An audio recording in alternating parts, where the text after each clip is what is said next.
Jubilee hills ఉప ఎన్నికల్లో Congress party అభ్యర్థి నవీన్ యాదవ్ ఘన విజయం సాధించారు.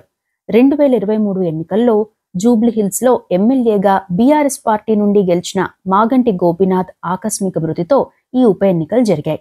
ఈ ఉప ఎన్నికల్లో బీఆర్ఎస్ అభ్యర్థిగా మాగంటి గోపీనాథ్ భార్య మాగంటి సునీత పోటీ చేయగా, కాంగ్రెస్ నుండి నవీన్ యాదవ్ పోటీ చేశారు.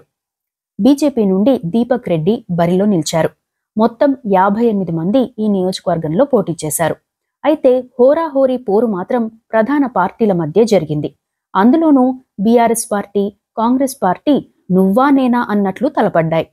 హోరాహోరీగా జరిగిన ఈ ఎన్నికల్లో బీఆర్ఎస్ తరపున కేటీఆర్ స్టార్ క్యాంపెయినర్గా ప్రచారం చేయగా, కాంగ్రెస్ తరపున సీఎం రేవంత్ రెడ్డి ప్రచారం చేశారు. రెండు పార్టీలకు ఈ ఉప ఎన్నిక కీలకం కావడంతో ప్రతిష్టాత్మకంగా తీసుకున్నారు. అయితే ఈ ఉప ఎన్నికల్లో అధికార కాంగ్రెస్ నుండి పోటీ చేసిన నవీన్ యాదవ్ గెలిచి అసెంబ్లీలో అడుగుపెట్టనున్నారు. ఈ నేపథ్యంలో అసలు నవీన్ యాదవ్ ఎవరు, తండ్రి బ్యాక్గ్రౌండ్ ఏంటి, ఆయన తమ్ముడి భార్య అతనిపై ఎటువంటి ఫిర్యాదు చేసింది అనే అంశాలను ఈ వీడియోలో తెలుసుకుందాం. నవీన్ యాదవ్ పూర్తి పేరు వల్లాల నవీన్ యాదవ్. తల్లిదండ్రులు కస్తూరి, చిన శ్రీశైలం యాదవ్.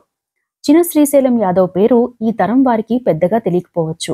కానీ పాత తరాలకు యూసఫ్ కూడా, రేమత్ నగర్, బోరుబండ, జూబ్లీహిల్స్ ఏరియాల్లోని ఇప్పటి తరానికి చాలా మందికి ఆయన పేరు తెలుసు.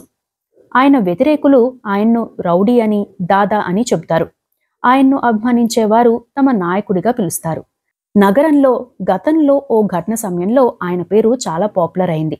ఆ తరువాత నుండి ఆయన పేరు నగర వ్యాప్తంగా ప్రచారంలోకి వచ్చింది. అయితే శ్రీశైలం యాదవ్ ప్రత్యక్ష రాజకీయాల్లోకి రాలేదు.